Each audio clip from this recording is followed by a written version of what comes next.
suor, gata. Aqui. Tá gravando? Senta aí, ó. Senta aqui.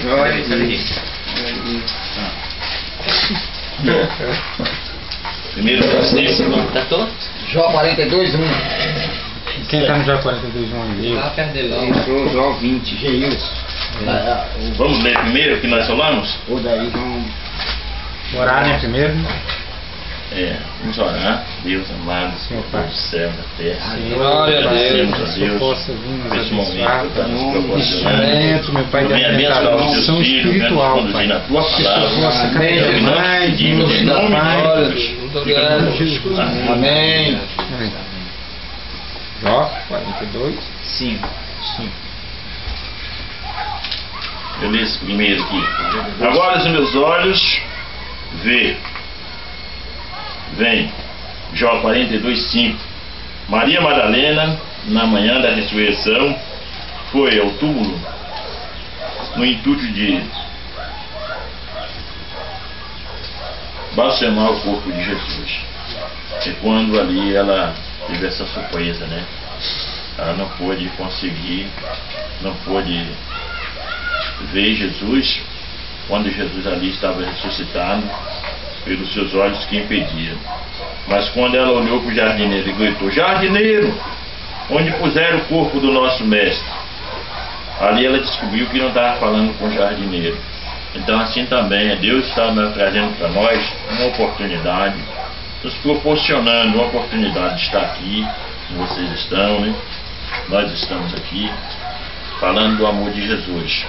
Surgem os obstáculos, sempre tem que surgir, mas o que é que a gente tem que fazer? Os nossos olhos, nosso coração tem que estar aplicados em Deus. Quem pode ler para mim? Jó 23. 23. Outro lê para mim Lucas 24, 16. Tá aqui. E outro lê Lucas 24, 31. 24, 31, tá aqui. Enquanto vocês vão ler, eu vou citar Jó 23. A mulher, por que chorar? Perguntou-lhe aos dois anjos. Ali estava. Onde puseram o corpo do nosso mestre? E Jesus, olhando para ela, viu ela. E ela olhou no semblante de Jesus e descobriu que era Jesus, que estava falando com o próprio Jesus. Antes ela não tinha enxergado, porque algo lhe impedia a sua visão. Lê para mim Lucas, onde eu mandei ler. Lucas 24, 16. Os seus olhos, porém, estavam como que impedidos de reconhecer.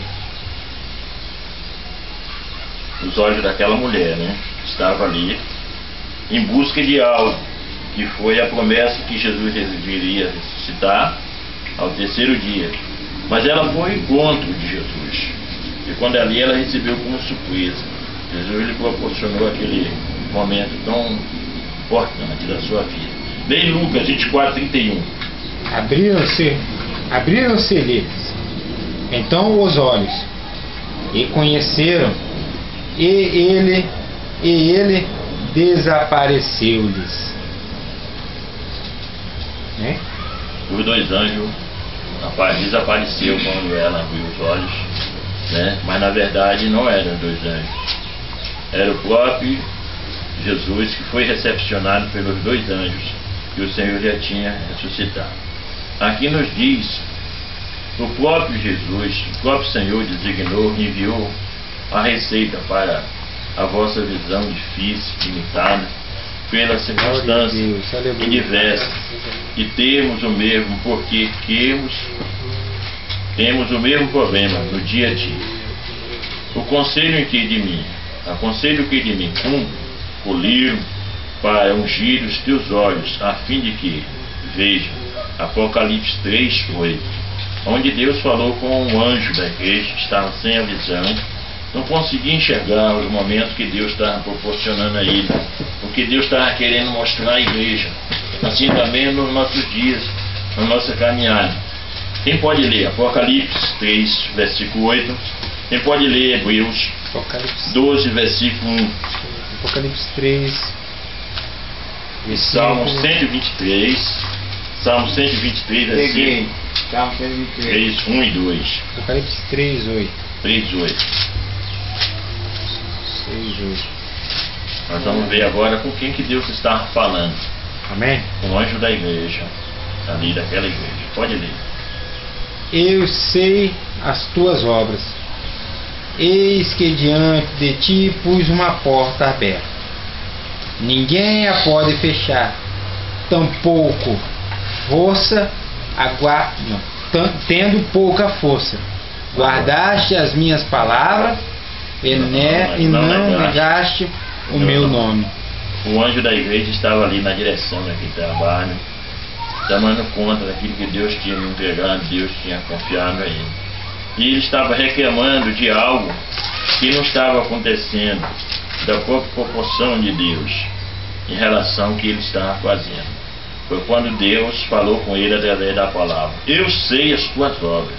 Eis que diante de ti pus uma porta aberta, que ninguém pode fechar, sabendo que vós tendo pouca força, mas guardaste a minha palavra, eu também não te negarei da hora da tentação, da provação que há de vir sobre o mundo. Então Deus está sempre nos proporcionando da sua graça, para que nós seja restabelecido das nossas forças através da palavra de Deus.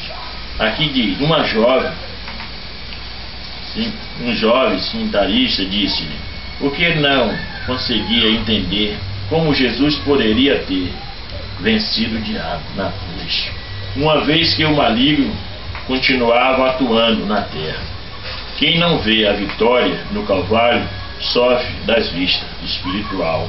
Precisa de levar os olhos ao céu e contemplar aquele que tudo vê e que necessita, e desvia-se os seus olhos do chão e olha para o finalmente para o alto consumador da nossa fé, Jesus assentado à destra do trono de Deus. Então Jesus aqui aconselha esse jovem, essa jovem que estava fazendo faculdade ali, que buscasse a Deus e procurasse ver Deus nos propósitos que Deus tinha lhe proporcionado de dia a dia, mas ela não conseguia ver, porque o diabo atuava constantemente, fazendo desgraça, miséria, causando morte, e ela não conseguia entender como que Deus parou, foi o diabo, mas ele continuava agindo. Então aqui ela estava em dúvida, mas o homem de Deus mandou que ela olhasse para a morte de Jesus no Calvário, que tinha sofrido todas as tentações, todas as dores e provações, mas tinha vencido, e foi sentada à destra de Deus, né, para nos proporcionar a vitória. Quem não vê a vitória no Calvário sofre das vistas espirituais. Precisa levar os olhos ao céu e contemplar aquele que tudo vê e necessita desviar os seus olhos do chão e olhar somente para o autor e o consumador da fé, Jesus assentado à destra do trono de Deus. Hebreus 12, versículo 1, quem pode ver? Portanto, também nós, vistos que temos a rodear-nos tão grande nuvem de testemunhas, desembaraçando-nos de todo o peso e do pecado que tenazmente nos assedia, corramos com perseverança a carreira que nos está proposta. Quer dizer, o homem de Deus, quem era que estava falando assim? Paulo. Ele estava fazendo a obra de Deus, foi perseguido, foi perseguidor, mas ele dizia em uma das suas cartas que tudo ele estava fazendo por amor a Deus, e Deus ia ter condição melhor para ele, proporcionar as coisas melhor para ele. Me lembro ali no livro de Êxodo, capítulo 23, versículo 20, onde Deus falou que mandaria o anjo para estar junto com o homem de Deus, Moisés. Aí Moisés questiona: Deus, por que o seu anjo? Por que não a tua presença? Aí diz a Bíblia que Deus faz da nuvem os seus carros de fogo, né? E faz dos seus mensageiros homens cheios de labareda de fogo, faz dos seus mensageiros os seus atalaios. Então Deus proporcionou ali a Davi, proporcionou a Moisés, e com Moisés proporcionou também a Davi, no Salmo 37, no versículo 5, diz que o anjo do Senhor acampa ao redor. Ele enviou o anjo, né, para que Davi tivesse uma visão de águia. No Salmo 91, 11, 12, quem pode ler para mim? O meu anjo irá diante de ti, para que tu tenha um olhar de águia, para que tu veja a ação do Senhor. Precisa nós estar do lado Salmo 91. Salmo 91, versículo 11 e 12. Deus mandará que os anjos dele cuidem de vocês, para protegê-lo aonde que você for. Eles vão segui-lo com as suas mãos, para que nem mesmo os seus pés sejam feridos nas pedras. Foi por isso que Golias perdeu a batalha para Davi, né? Davi ganhou a batalha. Davi enfrentou, Davi não temeu, enfrentou Golias, quando todo o exército de Israel intimidou perante a sua coragem e a sua audácia, desviasse a visão que tinha do seu Deus. Davi não olhava para baixo, para o vale, onde encontrava o inimigo, mas para o alto, onde podia contemplar o Senhor dos exércitos, Deus vivo. Ele, Deus dele e de lá, recebeu-se orientação. Davi estava concretizando ali algo de Deus. Matar um gigante, um homem de 7 metros de altura, não era fácil. Então Davi ali, ele só tinha na sua mão ali uma sonda, e através daquela sondazinha, aquela pedra, 5 pedrinhas na froge, ele atirou uma e venceu, porque ele não olhou para o obstáculo, ele olhou para cima, ele olhou para o Senhor. É igual vocês estão aqui, se você só olhar para trás, vocês vão ficar.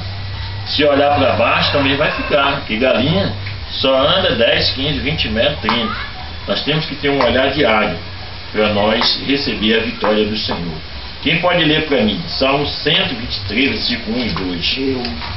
Antes que habite no céu, elevo-se os meus olhos aos nossos olhos estão fitos no 22. Salmo 122, olha. 123. 1 e 2. Você vai ler, ó? Pode ler. Partindo que habitam. Amém? Salmo 123, versículo 1 e 2. Parti para ti, que habita no céu, levanto os meus olhos. Eis que como os olhos dos servos atentam para as mãos dos seus senhores, e os olhos do servo para as mãos de sua senhora. Assim os nossos olhos atentam para o Senhor nosso Deus, até que tenha piedade de nós. Tá vendo? Nós temos que estar com nossos olhos atentados para onde? Para Deus. O Senhor. Eu me lembro que quando Moisés foi atravessar o mar, o Senhor, ele ia adiante. Tem pessoas que provam que o Senhor ia atrás. O Senhor, Deus nunca anda atrás do homem.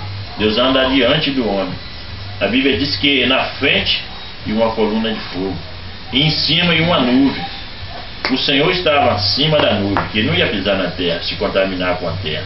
Então ele enviou o seu anjo com coluna de fogo para os guiá-los. E eles com os olhos de fogo, com os olhos acesos, olhos de águia, né, contemplaram a vitória do Senhor. Mas os homens que estavam viajando com Moisés, eles murmuravam, não conseguia. Então não podemos murmurar, porque murmuração é pecado, é feitiço, né? É obra de feitiçaria, murmuração. Entendeu? O olhar das almas, frequentemente, sem causa, de olhar para os problemas, dificuldade em que enfrentamos aqui, olhar para cima, bem longe, restaurar-se a nossa percepção espiritual. Muitas vezes nos sentimos como salmista. Não tem conta os males em que me cerca. A minha iniquidade me alcançaram, tanto que impede as vistas. Salmo 40, 12. Davi, ele via que as iniquidades dele, devido que o Senhor agia as iniquidades, os problemas dele, impedia de ver aquilo que Deus estava operando, aquilo que Deus estava proporcionando. Lê para mim, Salmo 40, versículo 12. Não tem conta os males que me cercam, as minhas iniquidades, me alcançaram tantas que me impedem a vista. São mais numerosos que os cabelos de minha cabeça, e o coração me desfalece. Tá vendo? Então é necessário a gente olhar para onde? Para frente. Jesus disse: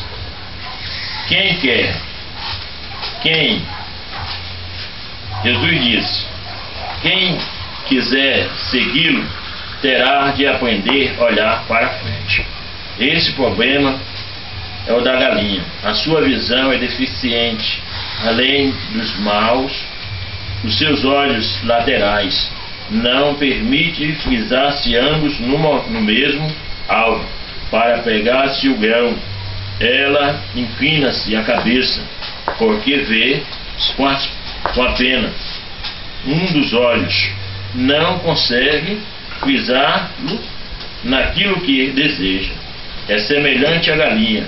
Muitos cristãos têm olhos laterais que nunca olham simultaneamente na mesma direção. Um olhar estão em Jesus, outro no mundo, na igreja, contra as músicas de louvores de casa, músicas mundanas, construindo-se impuros, lascivos, negativos na igreja. Passa a imagem de um comportamento exemplar no trabalho, na escola, na sua conduta, deixa muitos a desejar de fora são, solicita-se em casa, são como capazes de levar um corpo que tem. Então aqui o homem de Deus está referindo que a nossa visão tem que estar acima de tudo, o nosso comportamento, aonde a gente chegar, as pessoas têm que ver que a gente tem um olhar diferente, tem um comportamento diferente, entendeu? Tem um alvo diferente. Então o salmista Davi, aonde ele passava, ele dava exemplo. É tanto que ele fez um propósito com Nabal fez um propósito com ele de dar uma carga de alimento para matar a fome daquele povo. E Nabal veio faltar com a palavra a Davi. E Nabal, quando viu Davi, some daqui. Saul está procurando, está pagando caro pela sua cabeça. E a mulher de Nabal naquele momento falou: olha Nabal, essa terra que tu tá, conspira contra o nosso rei Davi, homem levantado por Deus, homem oferecido coração de Deus para nosso caminho, e você está assim, a terra irá abrir a boca e te engolir vivo, Nabal. E diz a Bíblia que Nabal, comendo um pedaço de pão, naquele mesmo momento ele morreu, veio a falecer, caiu engasgado e morreu. Então Nabal não teve os olhos voltados como olhos de água, olhos espiritual. Nós prometeu, tem que cumprir. Quando você vê um homem de Deus prometer alguma coisa e não cumprir, você pode cobrar dele. O desejo que ele tem de falar alguma coisa, mas ele tem que ficar calado para ouvir. O homem de Deus